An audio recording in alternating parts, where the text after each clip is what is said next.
ও চাচা, এটা কি গাছ বলো তো? এটা কোনো সুড়সুড়ি দেওয়া গাছ কিন্তু নয়।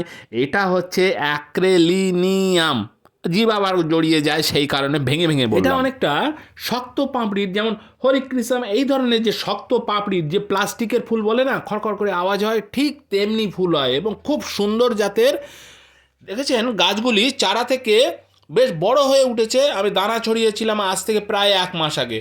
গাছগুলি ছোট ছোট ছিল বলে কিন্তু আমি এতদিন তুলিনি, কিন্তু গাছ যখন এবার বড় হয়ে উঠছে তখন আমাকে অবশ্যই এই গাছকে তুলতে হবে। আজ আমি এই গাছগুলিকে তুলবো এবং কি করে প্রতিস্থাপন করব সেটি আপনাদের সাথে শেয়ার করব। আমি চেষ্টা করব যাতে এই আমার চারা গাছে যাতে শিকড় যেন না ছেঁড়ে, বা কম ছিঁড়লেও গাছের যেন তেমন ক্ষতি না হয়। এই পুরো চাঙড়টাকে আমি তুলে নিলাম।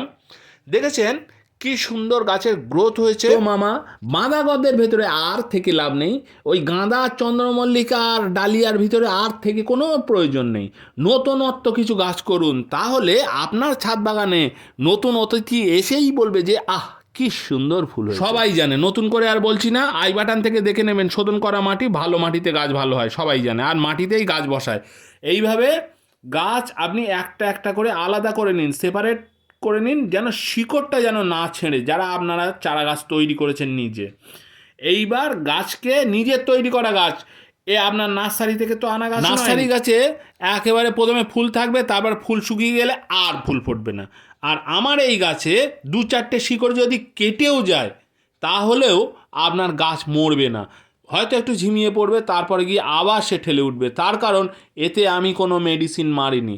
আপনারা যারা নিজেরা, আপনারা বুকে হাত দিয়ে বলুন, নিজেরা যারা গাছ তৈরি করেন, তাদের সেই গাছ যদি আপনি তুলে বসান, দেখবেন গাছ ছুঁড়ে মারলে এই অ্যাক্রেলিনিয়াম গাছ খুব বেশি বড় হয় না।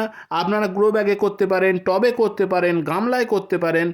গাছ খুব বেশি হলে আপনার 1 হাত মতো হাইট হয় এবং প্রচুর পরিমাণে আপনার ফুল পাওয়ার জন্য নেক্সট ভিডিওতে আমি সে সমস্ত সব কিছু আলোচনা করব।